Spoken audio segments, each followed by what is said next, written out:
Isang 6 na taong gulang na batang lalaki ang nailigtas ng isang sundalo at nagsimula ang kanyang paglalakbay bilang pinakabatang bayani ng Russia. Nasa dekada 1940 tayo, sa gitna ng ikalawang digmaang pandaigdig, si Seryoza Aleshkov ay nakasabit sa isang puno at pinagmamasdan ang kalikasan habang naglalaba ang kanyang ina sa pampang ng ilog. Ang kanyang nakatatandang kapatid na si Petya ay nangingisda para sa hapunan nang biglang may lumitaw na eroplano at pinagbabaril sila. Inutusan ng babae ang mga bata na magtago, ngunit buong tapang na ginamit ni Seryoza ang kanyang makapangyarihang tirador upang pasabugin ang sasakyang panghimpapawid at talunin ang kaaway. Ngunit nang lumingon siya upang kausapin ang kanyang ina at kapatid, wala na sila roon. Sa sandaling ito, nagising ang bata sa tunog ng may kumakatok sa pinto. Nagmadali siyang lumapit, iniisip na ang nasa labas ay ang kanyang ina, ngunit nagulat siya nang dumating ang kanyang tiyahing si Anisha. Takot na takot ang babae at pinakiusapan ng bata na mag-empake upang umalis. Ipinaalam ni Anisha na pinatay ang ina at kapatid ng bata. At kung malaman ng mga sundalo na si Seryoza ay anak ng kanyang kapatid, papatayin din siya. Plano niyang isama ang bata at ipanggap na anak niya ito.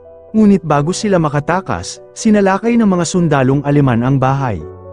Tinulungan ng babae si Seryoza na makatakas sa bintana, ngunit siya mismo ay nabaril. Tumakbo ang bata sa kagubatan sa matinding takot at naghanap ng mapagtataguan. Sa kaibuturan ng kanyang puso, naniniwala pa rin siyang mahahanap siya ng kanyang ina.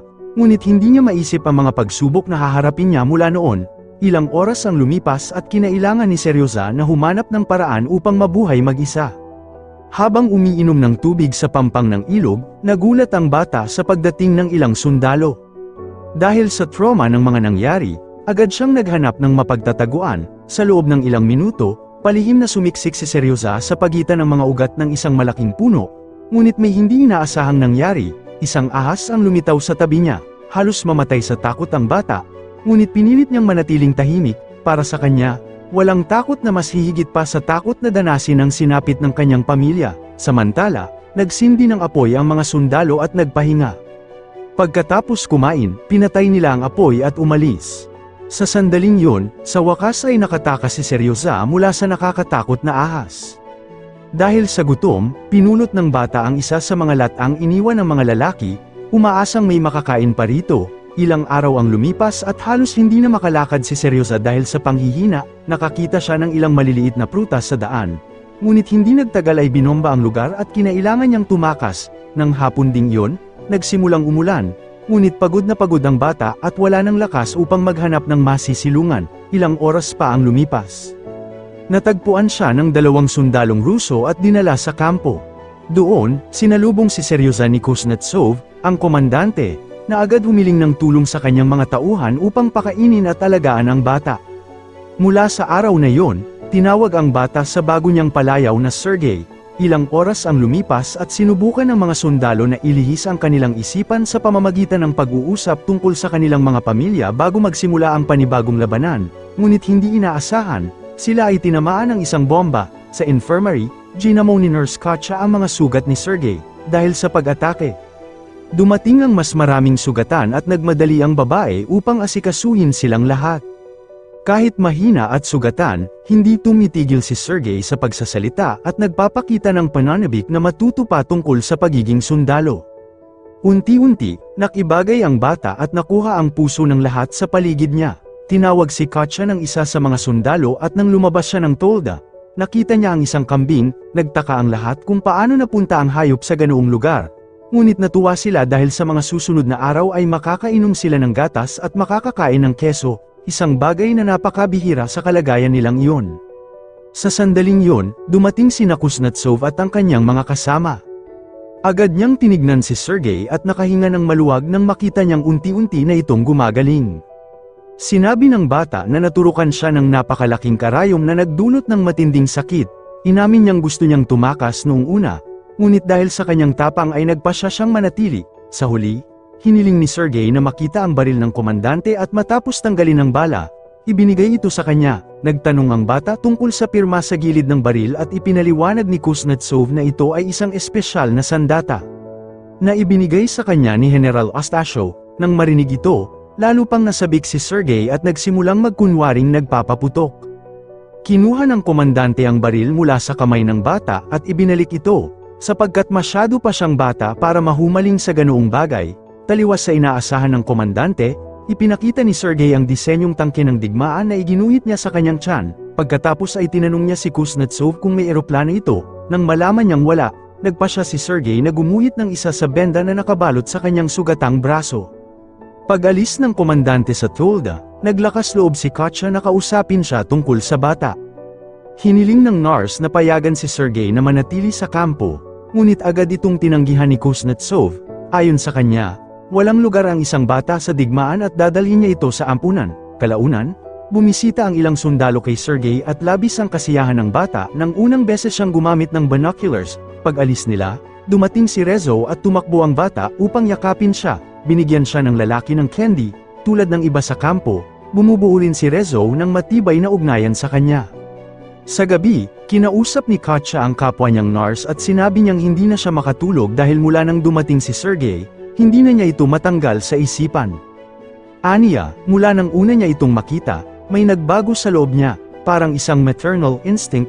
Ibinahagi ni Katya na bagamat ayaw niyang nasa gitna ng digmaan ang bata at mas nais niyang nasa ligtas na lugar ito, ang pinakamalaking takot niya ay ipadala ito ng komandante sa ibang lugar at hindi na niya ito muling makita. Kinaumagahan, kinausap ni Igor si Kuznetsov.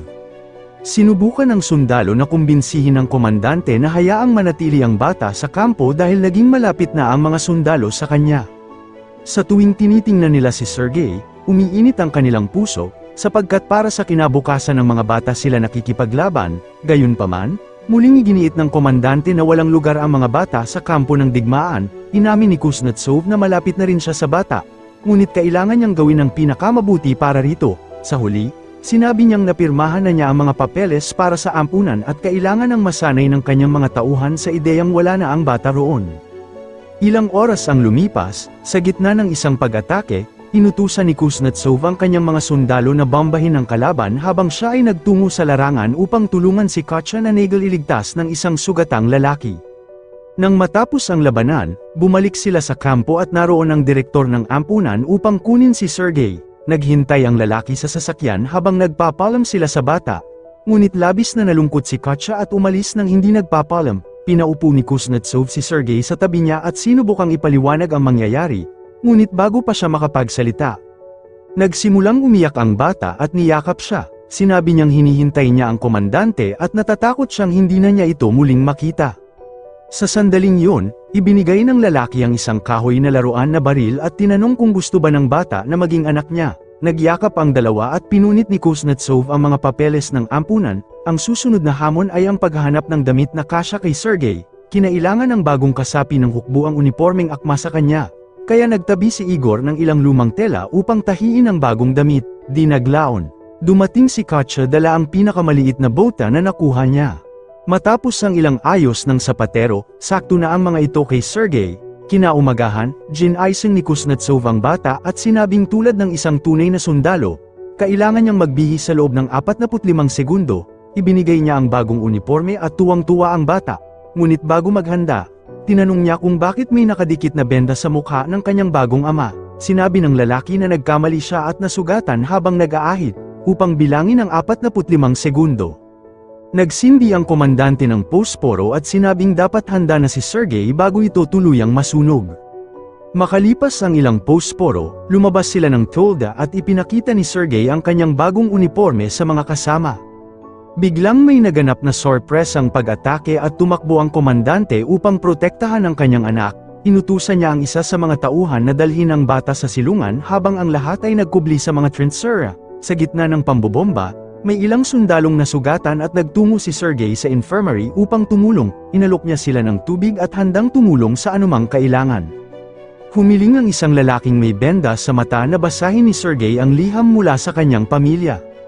Ngunit hindi pa marunong bumasa ang bata at nagsimulang mag-imbento ng mabuting balita upang aliwin ang sundalo. Patuloy ang pagbagsak ng mga bomba sa labas. Kaya upang pakalmeyan ang kanyang mga kasama, nag-alok si Sergey na kumanta. Naging emosyonal ang lahat. Sa kabila ng matinding tensyon, isang bata ang nakapagbigay ng ginhawa at pag-asa sa puso ng mga may sakit na sundalo. Matapos ang madidilim na oras na yun, nakatulog si Sergey sa kondonga ni Katya. Dumating ang kanyang ama at umupo sa tabi ng babae. Sinabi ni Kuznetsov na may nais siyang sabihin. Ngunit nagising si Sergei at nasira ang plano. Habang muling itinatayo ang kampo, nakita ng dalawang sundalo si Sergei na nag-aahit at tinukso siya. Tinatanong kung may date ba siya.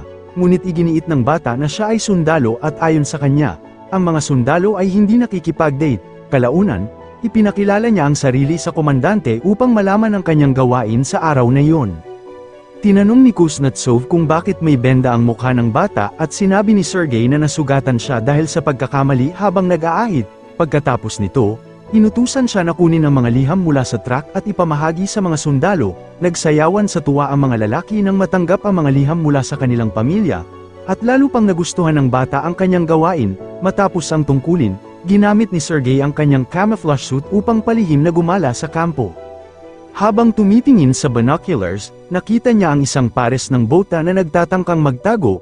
Agad siyang tumakbo pabalik sa kampo at tinawag ang ilang kasama upang hulihin ang nanghihimasok na nagtatago sa dayami. Sina Andrei at ang kanyang mga tauhan ay pumunta roon at nahuli ang dalawang sundalo ng kaaway matapos ang palitan ng putok. Bumalik si Sergei sa kampo at nalaman ni Kuznetsov mula sa isa sa kanyang tauhan na tumulong ang kanyang anak sa pagkahuli ng dalawang especially iya.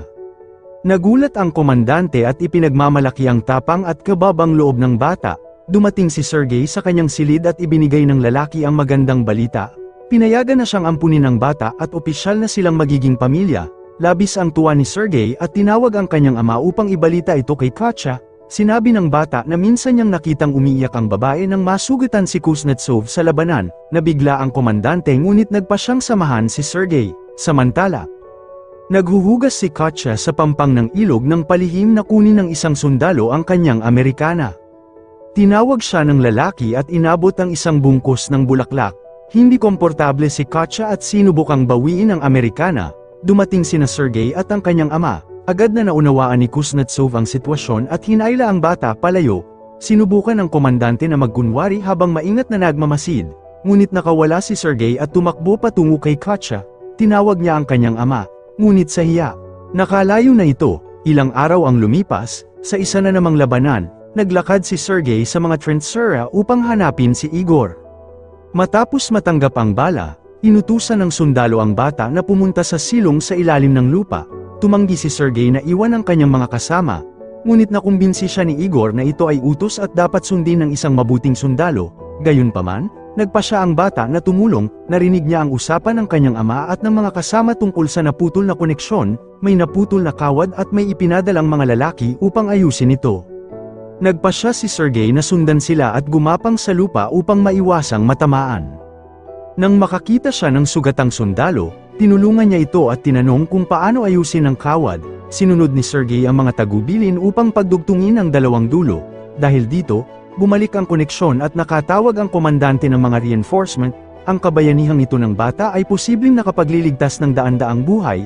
Pagkatapos ng labanan, nagplano si Sergei ng panibagong misyon, pagsamahin sina Katya at ang kanyang ama, dahil napagtanto niyang may interes sila sa isa't isa. Para rito, tumakbo siya sa NARS at sinabing may sakit ang komandante. Dinala niya ang babae sa silid nito.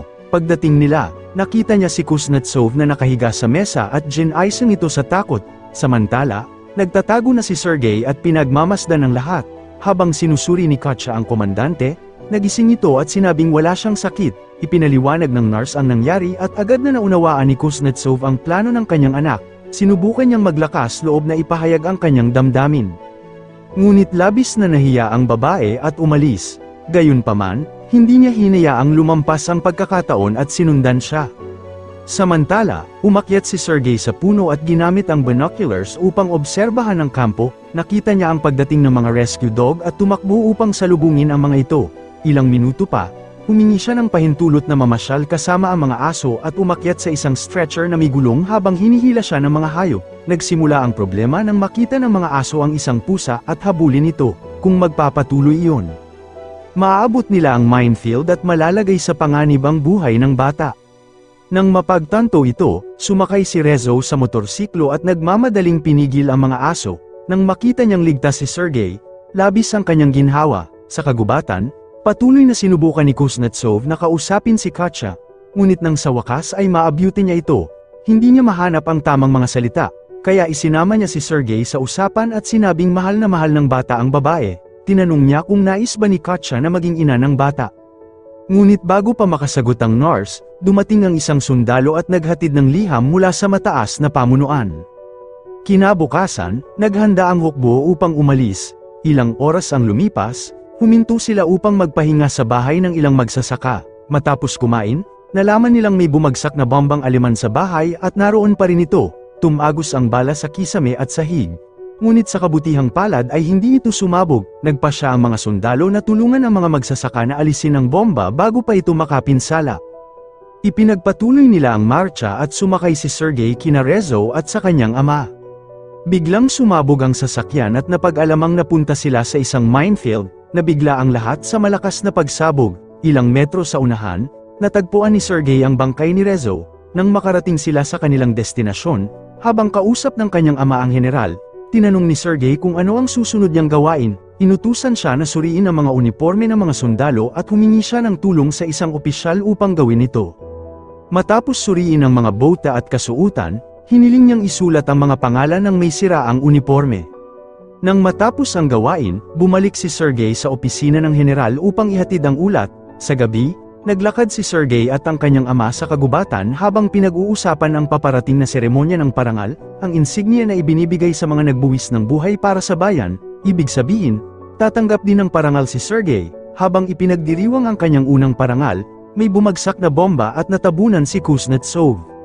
Sinubukan ng bata na iligtas siya, ngunit wala siyang sapat na lakas upang buhatin ang mga guho. Kalaunan, matapos ang pambobomba at sa tulong ng mga kasama, nailigtas ang komandante at nabigyan ng gamutan. Sa kabila ng matinding sugat, patuloy siyang gumaling at dinaglaon ay handa ng magmarcha muli. Sa sumunod na taon, 1943, pinarangalan si Sergey bilang pinakabatang sundalo ng ikalawang digmaang pandaigdig at tumanggap ng Medal of Honor. Maraming salamat sa inyong panonood. Kung nagustuhan nyo ang movie recaps for today, huwag kalimutang mag-subscribe at i-on ang notification bell.